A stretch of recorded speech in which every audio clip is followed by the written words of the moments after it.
बिस्मिल्लाहिर्रहमानिर्रहीम। नाज़िया सब आज से मैं हिकमत। आप देख रहे हैं मेरा यूट्यूब चैनल और फेसबुक। नाज़ी ये 3 मिनट की रिपोर्ट है, आप इसको देखिएगा। इसलिए नहीं देखिएगा कि जो कॉमन बात है वो आप सोचेंगे ये तो हर जगह पे है। जब आप इसे देखेंगे, सुनेंगे तो ये आपको अपने बाज़ार की, अपने शहर की, अपने मोहल्ले की और आपको अपनी कहानी लगेगी। ये क्रेडिट तो वैसे उर्दू पॉइंट को जाता है पंजाब से। देखिए उसके बाद एंड पे मैं इस पे तबसरा करूँगा। और इस पे एक चीज़ आप और भी देखिएगा कि जो मज़दूर है उसका शऊर किस लेवल का है, उसकी सोच किस लेवल की है। यानी हम यहाँ बैठकर ये कहते हैं कि हम बहुत बड़े तबसरा या तज़िया करते हैं। ऐसे-ऐसे लोग जो दिन-रात मज़दूरी में हैं, लेकिन वो भी वो बात जानते हैं जो आजकल का बड़े से बड़ा तज़ियाकार या तबसरा करने वाला या माहौल के अंदर गहरी नज़र रखने वाला शख्स जानता है। तो इससे अंदाज़ा होगा। आप ये देखें एंड पे अगर कुछ लफ्ज़ हुए तो तबसरा करूँगा, नहीं तो आप खुद इसका अंदाज़ा करिएगा।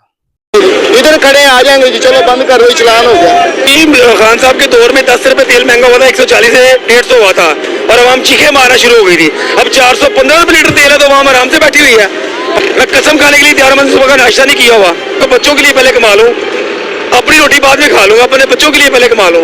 जी माएँ तो बहुत प्यार करती है, ये कौन सी माँ है जो बच्चों के साथ नफरत कर रही है? माँ तो बहुत प्यार करती है बच्चों के साथ। माँ को तो अपने बच्चे बड़े बड़े प्यारे होते हैं। वैसे वो कहती है मैं सबकी माँ हूँ, तो माँ वाला प्यार तो नजर नहीं आ रहा उसमें। हमें तो नफरत नजर आ रही है, हमें तो आतंकवादी समझा जा रहा है, टेररिस्ट समझा जा रहा है। 2000 का चलान होता है दिन हमारा, इसके अलावा कमाना जुर्म है पाकिस्तान में। तो रोजी कमाना मुश्किल हो गया। यकीन करें बच्चों की फीस नहीं दी गई इस दफा, घर का किराया नहीं दिया मैंने। कहाँ चले जाए, हमें मार दे, फिर खुद ही मार दे। फिर हमारा जुर्म ये है, पाकिस्तान में पैदा हो गया, ये जुर्म है हमारा। चीज ही महंगी है, सब कुछ महंगा मिलता है, आटा जो भी है। ये सूरत हाल देखने में आई है, हमारे ही जूते हमारे सर में पड़ रहे हैं। हमने वोट दे के गलती कर दी इनको।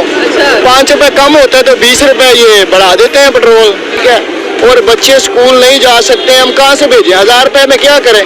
मेडिसिन लें, किराए दें, बिल दें, किधर जाएं हम? ये कार्ड दे दिए, राशन कार्ड दे दिए, हमारे जूते हमारे सर में मार दिए हैं। क्या फायदा हमें राशन कार्ड का? वो 10,000 दे के तो कितने वसूल कर लिए हमसे इन्होंने, ठीक है। इधर जाए चलान हो गया जी, इधर खड़े आ जाएंगे जी, चलो बंद कर दो, चलान हो गया। ऊपर से गाली निकालते हैं। इधर ये डोंगरा साहब है, ये गाली निकालता है, गिरेबान पकड़ लेता है, ठीक है, मारता है, माँ बहनों की गाली निकालता है। ये कैसे हुक्मरान है? हमने नहीं देना इनको वोट, क्योंकि ये गरीब के हक में बेहतर नहीं है। बेफार्म बनवाने 5000 लगेगा जी, 2000 लगेगा, 3000 लगेगा। हम किधर जाएं? यहाँ पे कमाएं या उनके कहाँ से लेके आए? अल्लाह जानता है गरीब बंदे की पाकिस्तान में जिंदगी टफ होगी, मजदूर बंदे की। उठाते तो हमें दबाने की कोशिश की जाती है। अभी हुकूमत ऐसा कोशिश कर रहे हैं कि आवाम बिल्कुल बेबस हो जाए। जितना आवाम को जलील करने की कोशिश करते हैं वो कर रहे हैं। 10 रुपये बढ़ा देते हैं, कभी 50 बढ़ा देते हैं, कभी 150 बढ़ा देते हैं, आवाम चुप।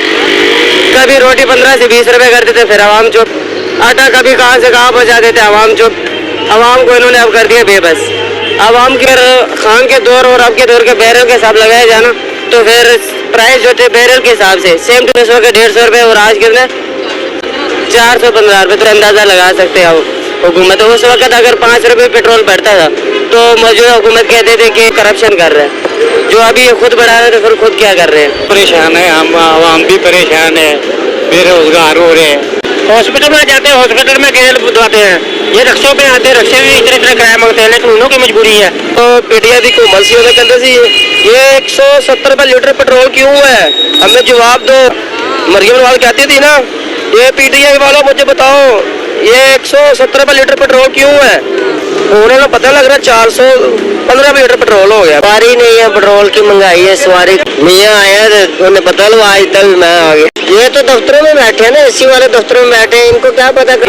बस आन के सवारियां लांदी, वो तो सवारियां बिठाइए तो आंदे ने 50 रुपए पर्ची दे दो, पर्ची भी नहीं देंगे, जगह टैक्स लड़ाई करते हैं। पूरा पता लग गया है मियाँ आया है। अच्छा जो कोई सच्चा बोलता है तो उन्होंने अगले सीधा कर देने, इधर आ तू लैन च लग जा, तू उन्होंने फड़ के अंदर कर लेंगे और की करेंगे। और गरीब आदमी के बच्चे भुखे मरेंगे पीछे। डरती आवाम नहीं बोलते, कहेगा वो अंदर ही जेल में जाएगा। हाँ जी, 15 रुपये किस तरह पूरा करेंगे लोग? अपना खर्चा निकालेंगे, घर का निकालेंगे, मकान का किराया निकालेंगे, बच्चे की रोटी निकालेंगे, कैसा कैसा पूरा करेंगे? टैक्स लगा रहे हैं, उन्हें कोई खर्चा पानी आ रहा है, उन्हें तो अकाउंट पैसे जा रहे हैं, कपड़े आवाम पे उतर रहे हैं, आवाम के कपड़े उतार रहे हैं। कारोबार है नहीं, आवाम धक्के खा रही है, रोडों पे मार खा रही है। जेकर कोई हक की आवाज उठा देते फिर अंदर। नाज़रीन सुना, इसका जो उन्वान था वो ये था कि मियाँ जद्दू आवेगा तो लग पता जावेगा। इसमें आप देखें कि आम आदमी कितना बेबस है, मजबूर है और हर वो बात जानता है जो मैं और आप भी जानते हैं। यानी लग ये रहा है कि जैसी ये हमारी कहानी है। एहतजाज क्यों नहीं करते, उठा लेते हैं। बात क्यों नहीं करते, गोली मार देते हैं। या आप अपने हक के लिए क्यों नहीं निकलते, हमें बच्चे भूखे मर जाएंगे, ये हमें गायब कर देंगे।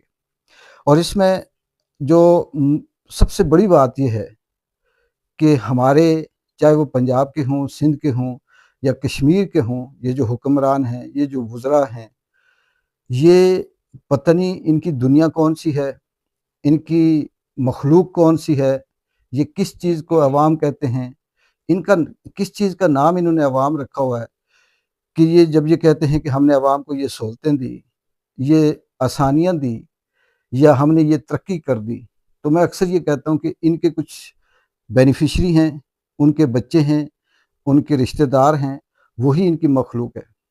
यानी अगर आप इस रिपोर्ट के बाद, सच्ची बात यह है कि इंसान स्पीचलेस हो जाता है, उसके पास कुछ भी नहीं बचता तबसरा करने के लिए। और आगे कहाँ तक ये सिलसिला जाएगा, ये वक्त फैसला करेगा।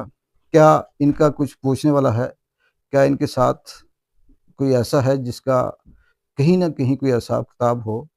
शायद ये समझते हैं कि हम कभी ज़िंदगी में मरेंगे नहीं, हम ही रहेंगे। फैसला आप खुद करें। इजाज़त दें, अल्लाह हाफिज़।